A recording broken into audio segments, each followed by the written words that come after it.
Hello, you're listening to Suspense on Creepy Tales Radio. Thank you for listening with us, and I hope you enjoy the episode.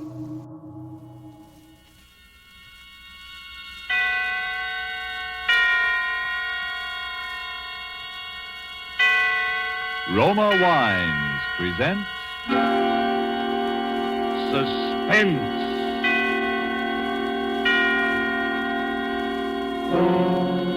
Roma Wines, made in California for enjoyment throughout the world. Salud. Your health, senor. Roma Wines toast the world. The wine for your table is Roma Wine, made in California for enjoyment throughout the world. The Roma Wine Company of Fresno, California welcomes you again to this weekly half hour of Suspense.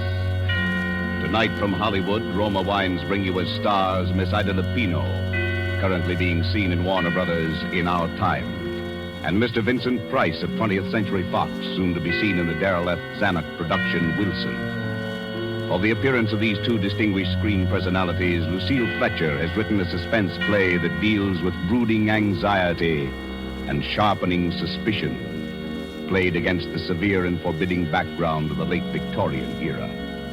And so, with Fugue in C minor, and with the performances of Ida Lupino and Vincent Price, we again hope to keep you in suspense.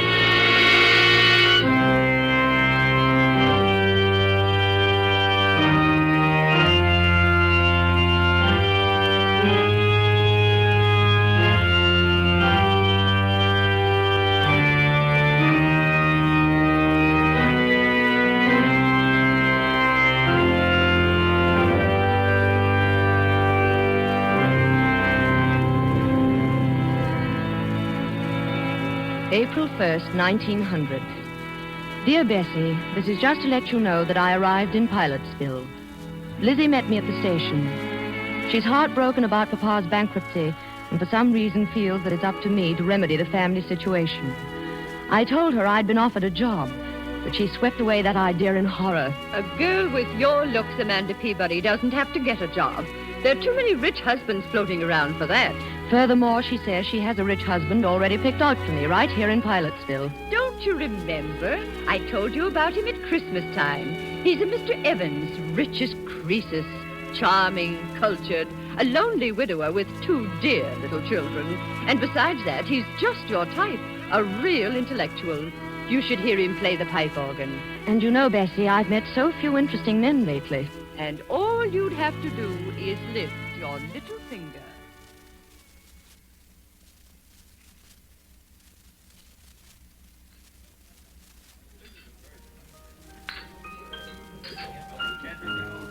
Mr. Evans. Oh, good evening, Mrs. Chumley. How delightful to see you here. I'd like you to meet my sister. Mr. Evans, my sister, Amanda Peabody. Delighted, I'm sure. It's a lovely party, Mr. Evans. Thank you, Miss Peabody. Have you just come to Pilotsville? Yes. She's down from New York visiting me after the whirl of the hectic social season. Oh, indeed? Well, I'm afraid our Pilotsville society must seem a bit dull to you, Miss Peabody. Oh, no, not at all. It's charming. I've enjoyed everything so much tonight. Your beautiful house, the music. I hear you're going to play for us, Mr. Evans. Oh, a bit. Do you care for organ music, Miss Peabody? Very much. I never miss a church recital. But what a luxury it must be to have your own pipe organ right here in the house. I'm afraid I couldn't do without it. It's my hobby, you know. Bach, Buxtehude, César Franck. Don't you adore their work? Oh, Amanda's very musical. You should hear her render the Burning of Rome. Yes. And the delightful thing, of course, about having a pipe organ in the house is that it's everywhere. To sit at a keyboard and hear the walls, the ceilings, the floors vibrate. You see, Miss Peabody, I've had the pipes installed all over the house. Under this floor, for example, are all the choir stops. Up in the bedroom walls are the stops for the swell manual. In the great 32-foot pedal stops, the giant diapasons are underneath the staircase. My children sleep next door to the echo chamber. So, you see, we live like angels here in a paradise of music. How thrilling. Now, ladies, come upstairs to the second floor landing, won't you? And I'll show you the console. It was made for me in Vienna.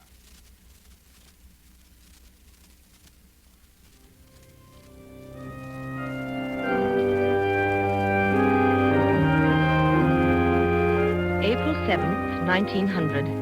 And Bessie, dear, to tell you the truth, I really find him fascinating. I wish you could hear him play. It sweeps you off your feet. There is such wildness to it, and at the same time, such dignity. And to hear the sound all through that marvelous house, rolling through those gorgeous rooms with their beautiful tapestries and potted palms. I could sit and listen to him all night. You have the most amazing eyes, Miss Peabody. What are you thinking about? The music. Oh, please don't stop. It's so beautiful. Well, you seem to be as mad about music as I am. Your sister says you play, too. Oh, no, only a little. My appreciation of it is all inside, I'm afraid. That's plenty. If one can't play, it's better just to enjoy the music of others. I can't bear this sentimental drumming, can you? I shouldn't think you would enjoy it. The idiotic tunes people play nowadays. Give me the old stern classics. They have strength and power. Give me something with life to it, something that will flood the whole house with sound.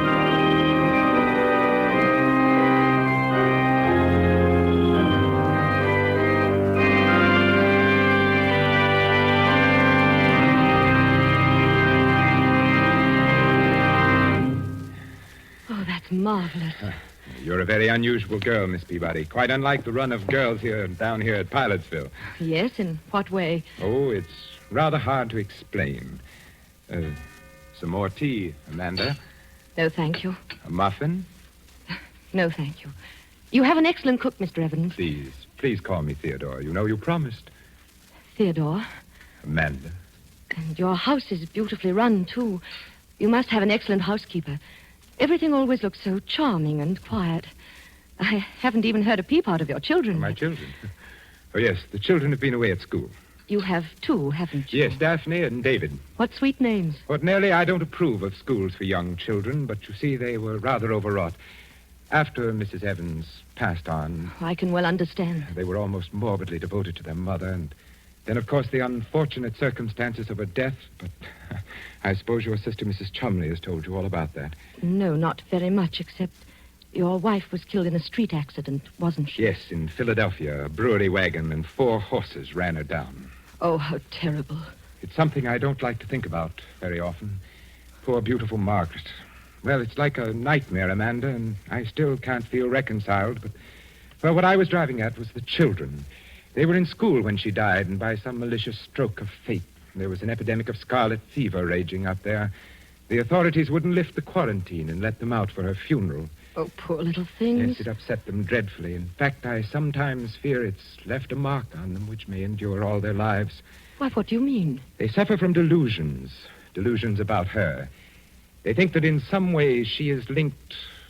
Her soul is imprisoned in the organ pipes. How horrible. I wish I could do something about it. It's a frightful notion, but they won't. They don't let me play when they're at home. That echo chamber in particular, next door to their bedroom. Yes? You know, it's nothing but an empty sealed room with a few wires. Of course, it's all because they never saw her dead. But they have a notion that she's, well, somehow hidden there. How ghastly. They really think that, do they? Children can think up such very strange things in their little minds. Can't they?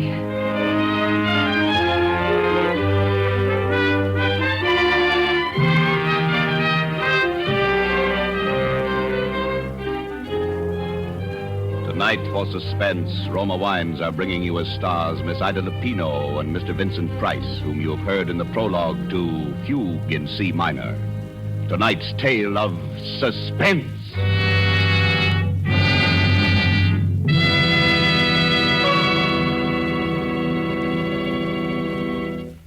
Let us look in on another scene for a moment. A smart dinner party at the internationally famous Hotel de Nacional de Cuba in Havana. One of the guests, a world-traveled American, sets down his wine glass and remarks that a truly fine wine always carries the unmistakable flavor of the particular vineyards from which it comes. Well, then, laughs his Cuban host, you must be homesick for California right now. For the wine you are enjoying so much is from America, from California. It is Roma wine. Yes, it's true. Our own wonderful vineyard country in California produces in Roma wines that discriminating people in other lands esteem as an imported delicacy. Yet you here at home can enjoy these distinguished Roma wines for mere pennies a glassful. You pay none of the expensive overseas shipping charges and duties. Daily with your meals or when entertaining or any time, you can delight yourself with the wonderful flavor that comes from age-old winemaking traditions perfected by modern quality controls and tests.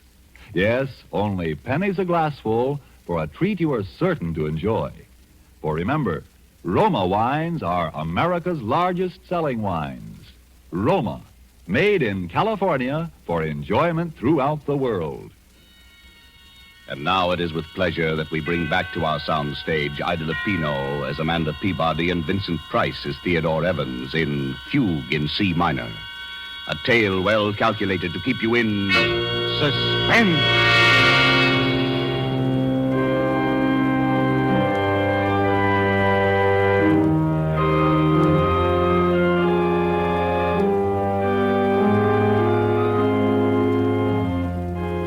April 18th. I met the children today, Bessie, for the first time. It was a shock. They're strange little creatures, utterly unlike their father. The girl is about 11 and the boy 8. They were both dressed in deep mourning. Their large gray eyes seemed strained with terror. They listened and trembled at every sound. This is Miss Peabody, children. She's a very good friend of mine. Now, I want you both to shake hands with her. Oh, come now, Daphne. You can at least tell Miss Peabody how old you are. Oh, no, please don't press her. I know when I was a little girl, I hated people to talk about my age. I'd much rather hear about school. We're not going back there, no matter what anybody says. David. That's all right. Then you didn't like school? No, and Mommy didn't like it either. She cried when we went away. Oh, but your Mama wanted you to be educated, didn't she? She wanted you to grow up and be intelligent people, didn't she? Well, didn't she, Daphne? Who are you? You may call me Aunt Amanda. I'm a friend of your Papa's. Do you know where my Mama is? Your Mama? Well, your Mama's in heaven, dear. No, she's not. Then where is she, dear? Please don't start them off, Amanda. It's too upsetting. Come along, children. Now we're going to have a little music, like old times. You remember when your mother was alive? We all used to play together. David, you with your cornet, and Daphne at the violin, and Mama at the piano. Well, Miss Peabody plays the piano, too. And she's promised to play Narcissus, Mama's favorite piece. Well? Well, perhaps some other time, Theodore, when they don't feel so strange. I tell you, I've humored them to death. Now, come, David. There's your cornet on the mantelpiece. And Daphne? No. I insist. Look, now, I'll start the melody on the organ. David, you come in with your cornet obbligato in the third measure. Daphne, you can follow me.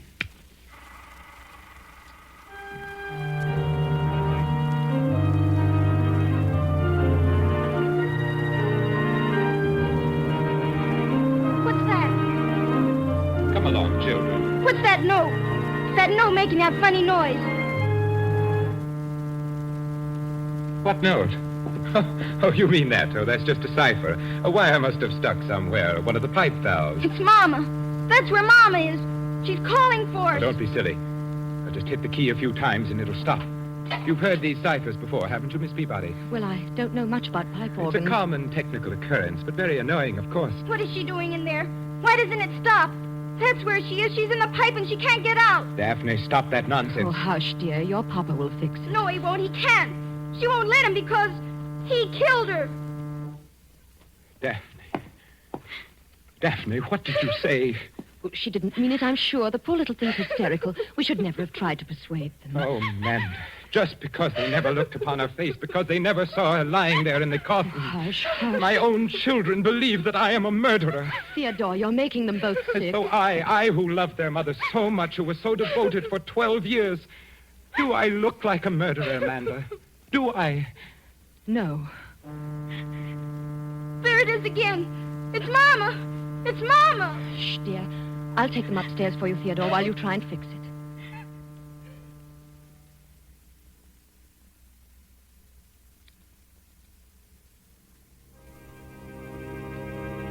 April 24th. Oh, Bessie.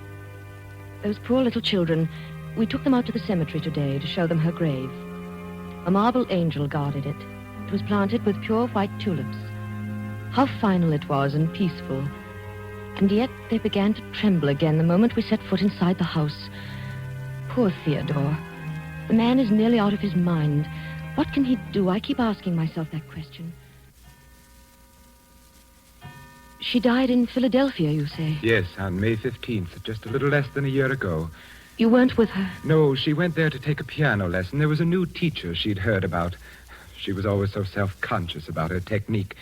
But she never reached his studio. They notified me at midnight from the city morgue. And no one in Philadelphia saw her? No one except the attendants at the morgue, of course, and the people who picked her up after the collision. It was such a brutal accident. There'd been no one from among them who could speak to the children, explain to them? Oh, no. Oh, it's so horrible, so sordid. Oh, I know, my dear. I hate to make you suffer. But if we could find some way, if they could just believe. When you brought her back here to Pilotsville, there was a funeral. Yes. And was there anybody then who saw her? Oh, no, I couldn't bear it, Amanda. I didn't think at the time. She'd been so beautiful. Her lovely, sweet, gentle face and her eyes. The horses had completely trembled. Oh. Even if the children had been able to come home, I wouldn't have let them look. The coffin was sealed when I left Philadelphia. I didn't want to see her again myself. But there was a funeral. People came. There were flowers, an undertaker. Yes?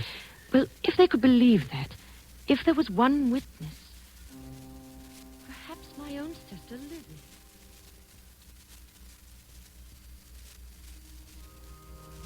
Funeral, Amanda? Of course there was a funeral. The finest funeral in town. A snow-white hearse and 25 coaches. Everybody sent flowers. The casket wasn't open, but I've been to lots of funerals where they don't open the casket. And from what I understand, she was pretty badly mangled. But it was a beautiful funeral. Mr. Evans played the organ himself, the finest selections, all the sweet old pieces his wife liked. There was Narcissus and Mighty Like a Rose and Goodbye Forever.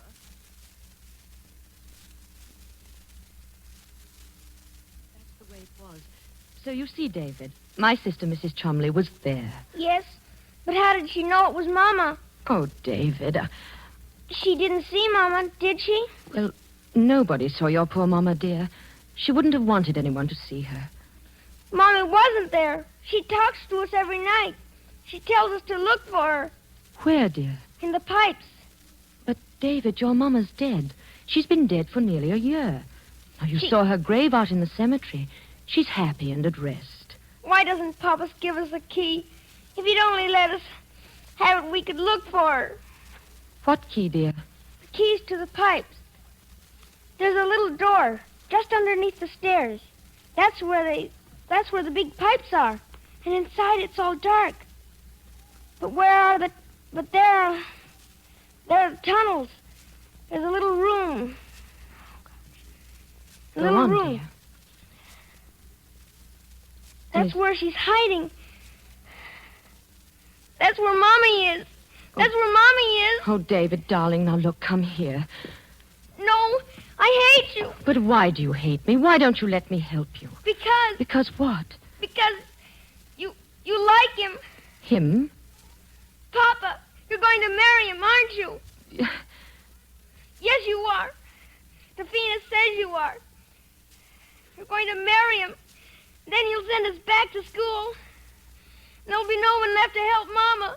Poor Mama will never be left out. Oh, I hate you. I hate you. David, what are you doing here? David, did you strike Miss Peabody? He's sick, Theodore. I'm sure he's very sick. Now go to your room at once.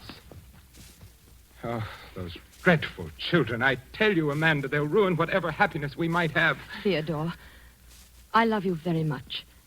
But I couldn't marry you. Not with that child's cry ringing in my head. We've got to help them. Give them that key.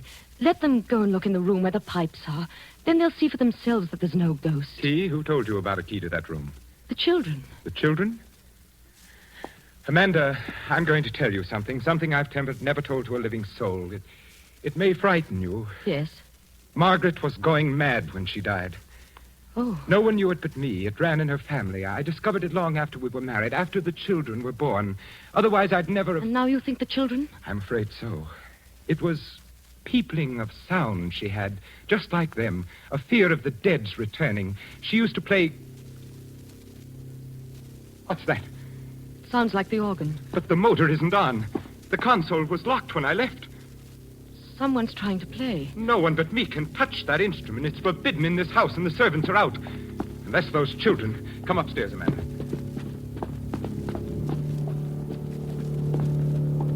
Theodore. Why, there's no one here. No one at the keyboard. The organ's playing itself. That's impossible. The motor's not going. The motor? Yes, it sets the bellows going. There's no air in the pipes unless it's on. No air to make the pipes speak. It's impossible, I tell you. Perhaps the children found the key and got in. Key? No. The key's here in my pocket. There's no other way in. No. Theodore, open that door. Go in there and see what's happening, please. No. Theodore. I won't give in. I won't be a prey to it. Do you hear? I won't. I won't. Here. It's stopped now. Yes. It was probably nothing but the wind. Theodore, give me the key. I'm not afraid. Are you saying that I am? I don't know. But I'll be fair with you, Theodore. I couldn't marry you and live here with that any more than your children can. What do you mean? Rip out those pipes. Rip out the whole pipe organ. Give it to a church, but don't keep it here. Get rid of it's the not pipe worth it. organ? Yes. But I couldn't. The whole house was built around it. It's been the very soul and spirit of this home. It's been the curse, you mean. Theodore, I know I'd go mad, too, if I had to listen to it night and day. It's so hollow. To think of those pipes so huge down there in the darkness. I'd begin to hear things, too. Oh, here! Be quiet. Be quiet. Come outside. We'll take a walk. No, give me the key. Give me the You're key. hysterical, Amanda. I'm sorry I've overburdened you. Why don't you want to go in there? Is it because you know something? You did something? What do you mean? Did you kill her? Amanda. Very well, Amanda. Here's the key. If that's the way you trust me, we'll go down and look around together. Come now, Amanda. I'm sorry, Theodore. It slipped out. It was a dreadful thing to say. It's all right, I understand. Yet it hurts a little. I've trusted you so completely, Amanda. Theodore. Yes, Amanda? Let's not go in there. I do trust you, darling. I believe everything you've told me. No.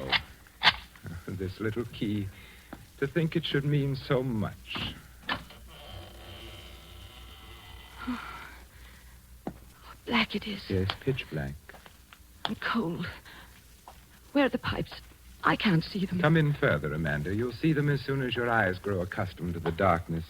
The biggest pipes pack this well under the great staircase like giants. Oh, yes, I'm beginning to see them now.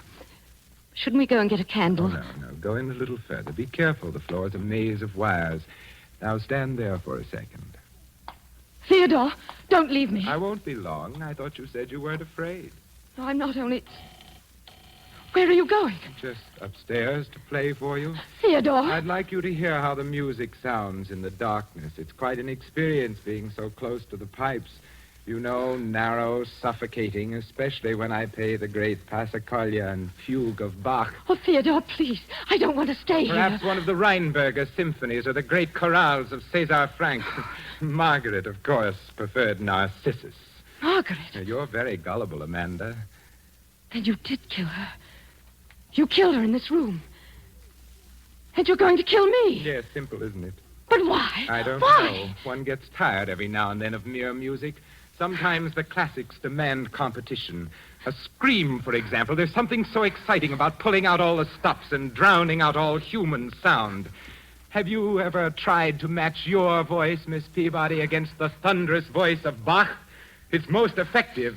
And then when the struggle gets weaker, when the air is almost gone and you choke and gasp for breath, to bring the music down softer, softer. Theodore, you're mad. You're mad. Come, Amanda. Would you deny me that pleasure? No. I Help! promise you the concert Help! won't be too long. It takes about 8 hours before the air gives out. But you know, I could play for days. And don't worry about the children. I think you've convinced them about the ghost. What's that? Theodore. Someone shut the door. It's locked and the key's outside. Who's there? Let me out! Let me out! Theodore. Get away from me. Let me out, do you hear? Let me out! Let me out! I can't breathe! I'm suffocating. It's so dark I can't breathe. Let me out, please! Please! I can't breathe. I can't... No, don't. I can't. Let me out. I can't breathe.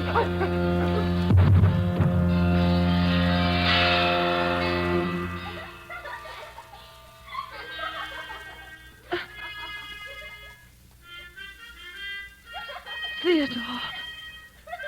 Theodore! Let me out! Let me out! He's dead! He's dead! David, where are you? Open the door. Help me. Help me. Oh, no. No. Help.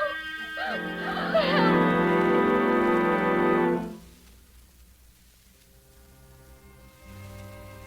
May 1st, 1900. I shall be coming home in a few days, Bessie. I still can't sleep at night. I still hear that laughter. Still hear that cornet playing its unearthly music. And Theodore Evans once more lies dead at my feet. It was his heart, Bessie. He died of fright. In those few moments, he anticipated the hideous fate he had meted out to so many. And I might have died there if he had not gone so quickly. For the children hated me.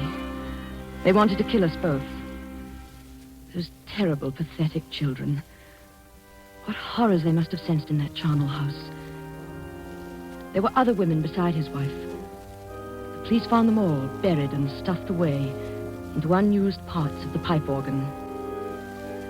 Bessie, I was in that pipe room alone with him for 4 hours before that door creaked open. There they stood, and I shall never forget their faces or the things they said. All right, Miss Peabody. You can come out now if you're really sorry. I'm sorry. Are you sure he's quite dead?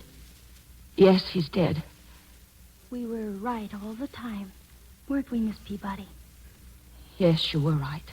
Now, will you come and help us find Mama?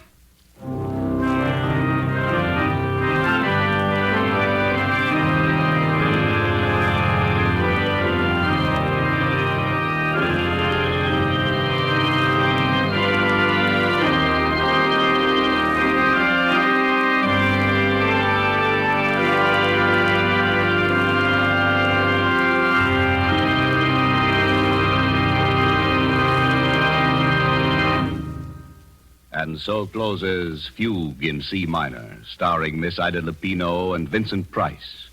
Tonight's tale of Suspense. Suspense is produced and directed by William Spear. Of all the rich treasures man gets from the earth and Mother Nature, none has been more highly esteemed than wine, good, delicious wine. And if you are one who does not yet know how much and how delightfully Roma wines add to your meals, well, let me urge you not to miss out any longer on such a treat as this. There's nothing complicated about it. Just get and serve Roma wine with any meal or any time in any kind of glass you wish. Serve it chilled. Try the many different kinds of Roma wine until you find those you like best of all. Try Roma California Sherry with its wonderful nut-like flavor as an appetizer, or ruby red Roma Burgundy, or the deliciously delicate flavored Roma Sauterne. These superb wines cost you only pennies a glassful. And yet, they make even the simplest meal taste like $1 million. Get some today. And if your dealer is temporarily out of Roma, please try again soon. You owe it to yourself to have and regularly enjoy R-O-M-A, Roma Wines, America's largest selling wines. Made in California for enjoyment throughout the world. This is Ida Lupino. Mr. Spear has just been telling me a little about next week's Suspense show. The star will be Thomas Mitchell in a story about a man who had headaches, tried everything to cure them, finally went to a psychiatrist, and found out that he was a murderer. That certainly sounds like a broadcast we listeners won't want to miss. One more word. Don't forget to buy that war bond this week. Next Thursday, same time, you will hear Thomas Mitchell and Donald Crisp in Suspense. Presented by Roma Wines, R-O-M-A, made in California for enjoyment throughout the world. This is CBS, the Columbia Broadcasting System.